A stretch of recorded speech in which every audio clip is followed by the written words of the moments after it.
Welcome to Inspired Caregiver with me, Michelle Magner. This is the podcast where people who are helping out their older family members come for information, tips, and inspiration on how to make their journey easier. Enjoy this episode of Inspired Caregiver. Hey, welcome back. Glad you're here with me. I want to talk about being fragile today. I'm having a month where I'm feeling very, very fragile. As a parent and a caregiver on any given day, there's something that may bring emotions to the surface really quickly and unexpectedly. I like to think of emotions as a scale between negative and positive. There's like a whole rainbow accessible to us. So if you can imagine something like the speedometer of a car or the volume on a radio with all those little tick marks, feeling neutral would be in the middle, and then you would have negative and positive on either end. So I have a daughter that is graduating this year. It is 2021, the time of this recording. And there are so many emotions that come with this achievement, way more than for some reason I had anticipated. And at the same time, my father-in-law is in failing health. He recently had a hospital stay and he's now in rehab with the potential of a transition to inviting a hospice group to join our care team, which would be such a blessing.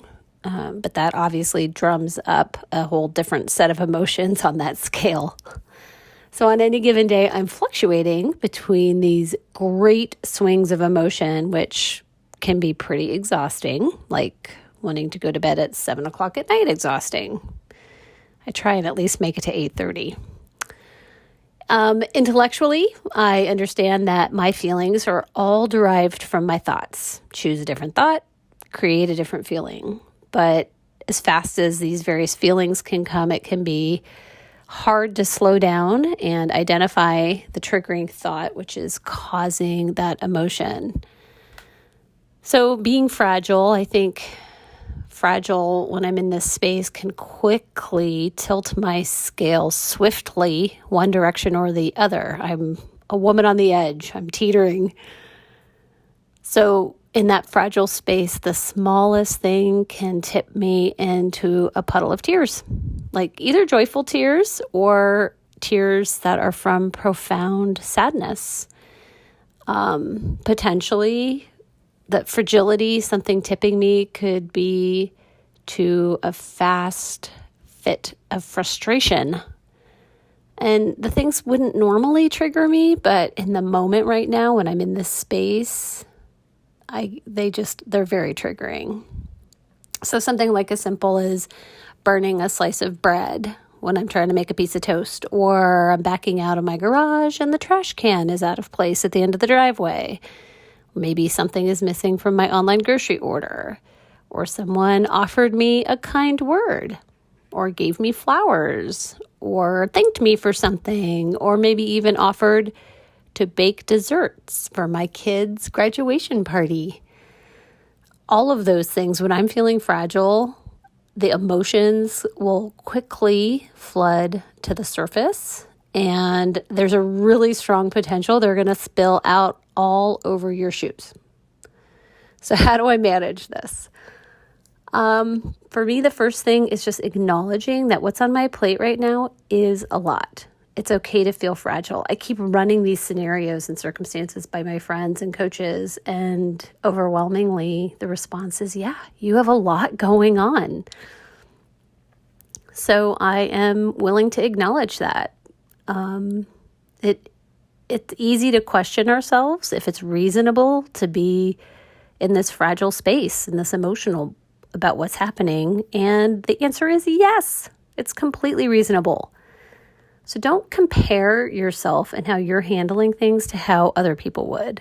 No one has the exact template of my life experiences, so they don't get a vote or cannot completely understand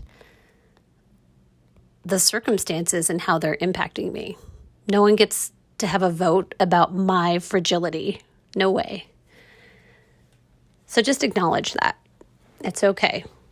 The second thing is I have made the decision that it's okay to tell people that I am fragile. So if they ask me, how are you? I think fragile is a very fair answer. They may ask me a follow-up question to allow me to elaborate, which potentially can lead me all in on some of those emotions. Or they may just offer a kind word and excuse themselves to give me space. Either way, it's fine. I know it's an unexpected answer to that question, how are you? But right now, it feels fair. Life is 50-50 and I'm teetering. So they can decide if they want to engage with me or not. And that's okay. I am giving myself permission to feel all the feelings. If what I need is to excuse myself to my car to have a super duper cry, that's okay. If it's going for a hard run or eating a bowl of ice cream, I am going to honor those things intentionally and work them into my day without judging myself for making those choices. I'm already fragile. I'm not going to spend any time beating myself up for how I'm managing the situation. I get to decide what I need to show myself love right now, and so do you. So caregiving, as you know, is really hard. And when we choose to help someone with elements of their life, it can have unexpected consequences, good and bad, on our own. So there may be times when you are feeling super fragile, and that's okay. They are so blessed to have you in this walk with them, and you are doing an amazing job. Keep up the great work. I love you.